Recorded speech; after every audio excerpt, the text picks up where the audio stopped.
নিরামিষের দিনে এরকম একটা রেসিপি করলে বাড়ির কাউকে যদি না জানান, অনেকেই হয়তো কাঁকরোলটা সেরকমভাবে পছন্দ করে না, কিন্তু না জানিয়ে যদি একবার তাদের পাতে দেন, তারা এটা খেয়ে আপনার কাছে বারবার আবারও করার জন্য বায়না করবে, আর আপনি তাদের করে দেওয়ার জন্যেও আনন্দ পাবেন। এরপরে একটা মিক্সিং জার নিলাম, নিয়ে দিলাম সাদা সর্ষে, কালো সর্ষে, আর নিয়ে নেব পোস্ত।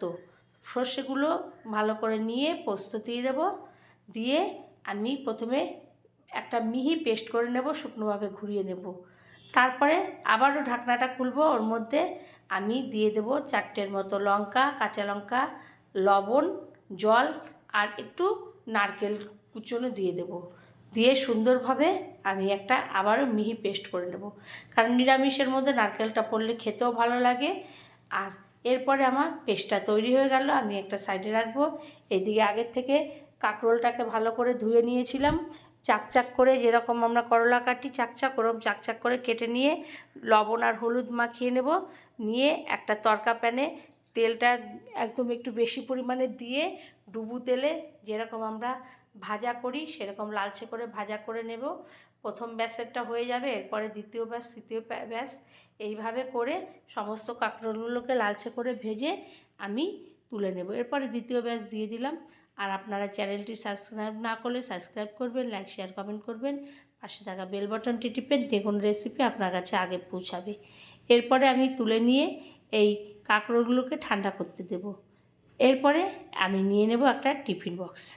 টিফিন বক্সটা নিয়ে, যেহেতু আমি এটা ভাপা করব, কাঁকরোল নিরামিষে সুন্দরভাবে ভাপাটা করব, তার জন্যে টিফিন বক্সটা নেব। নিয়ে ওর মধ্যে যে সর্ষে পোস্ত নারকেলের যে পেস্টটা করেছিলাম সেটা দিয়ে দেব। দিয়ে দেব হলুদের গুঁড়ো, লঙ্কার গুঁড়ো, লবণ, আর দিয়ে দেব একটু সামান্য একটু চিনি। চিনিটা দিলে স্বাদের ব্যালেন্সটা ঠিক থাকে, খেতেও ভালো লাগে। এরপরে চিনিটা দেওয়ার পরে ওর মধ্যে দিয়ে দেব আমি সরষের তেল। যেহেতু ভাপা, এর জন্য সর্ষের তেল ব্যবহার করব। সর্ষের তেল দিয়ে ভালো করে আমি হাতটা দিয়ে এইগুলোকে নেড়ে নেব, সমস্ত একসঙ্গে মিশিয়ে নেব সর্ষে পোস্ত মশলার সঙ্গে। এরপরে যে কাঁকরোলগুলো ভেজে রেখেছিলাম সেইগুলো ওই আমি টিফিন বক্সের মধ্যে দিয়ে দেব। দিয়ে ভালো করে সমস্ত সর্ষে পোস্তগুলোকে ওই কাঁকরোলের মধ্যে মাখিয়ে নেব।